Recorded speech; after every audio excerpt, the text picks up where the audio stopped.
the Pacific wind carrying the smell of salt and distant smoke long before the American fleet ever saw land.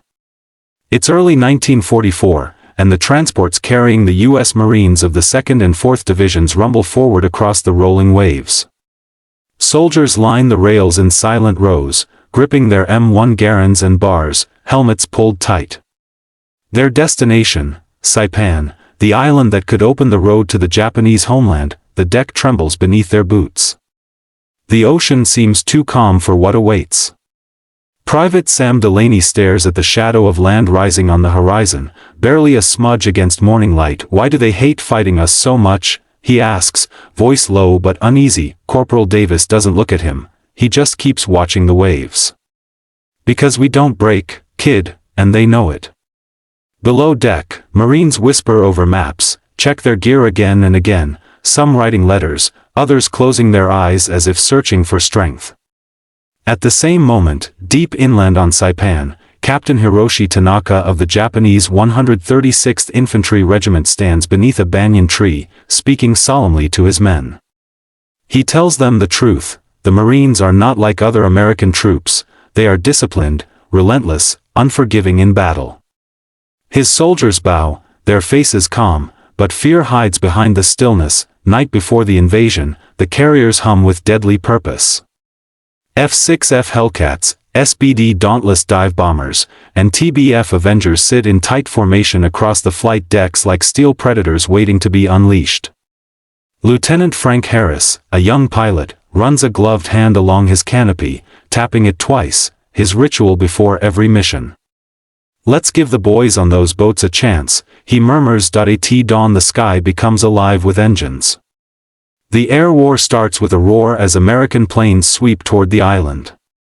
Naval gunfire soon follows, battleships like USS Tennessee and cruisers like USS Indianapolis fire broadside after broadside, shaking the sea itself.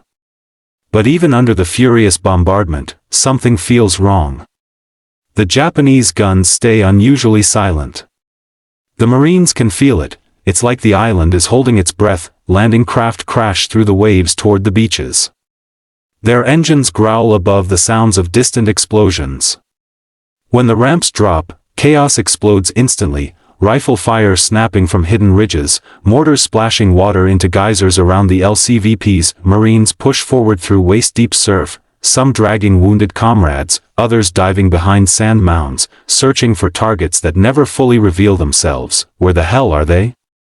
Private Delaney shouts as bullets whistle overhead. "Watching," Davis mutters. "Waiting." Japanese Commander General Yoshitsugu Saito has set his trap. He refuses to waste men on the beaches. Instead he lets the Marines land, knowing the real killing zones lie inland. As American tanks advance, the ground erupts. Hidden anti-tank cannons fire point-blank from cave mouths, 47mm shells slamming into Sherman armor.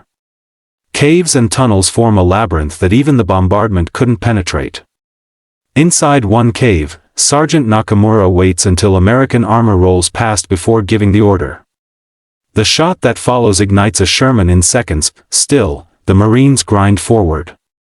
Flamethrower teams rush cave openings under covering fire. Engineers blast through coral barricades. Corpsmen sprint into danger to drag the wounded back, refusing to leave anyone behind. Above them, American aircraft hammer supply routes and firing positions. When night comes, the island changes again. The jungle hums with crickets and rustling leaves, until the subtle scrape of steel and soft footfalls signal danger. Japanese infiltrators crawl through tall grass, slipping toward Marine lines. Delaney hears the faint movement. "Davis, someone's out there." "Steady," Davis replies. They test the line every night. A flare erupts into the sky, washing the battlefield with cold white light.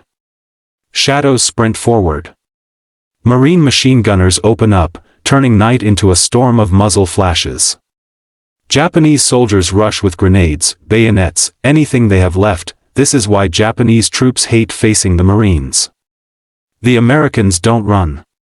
Even at night, even scared, even exhausted, they hold. Days stretch into a brutal grind as the Marines push toward Mount Tapasho and the final defensive positions. Japanese water supplies run low. Ammunition dwindles.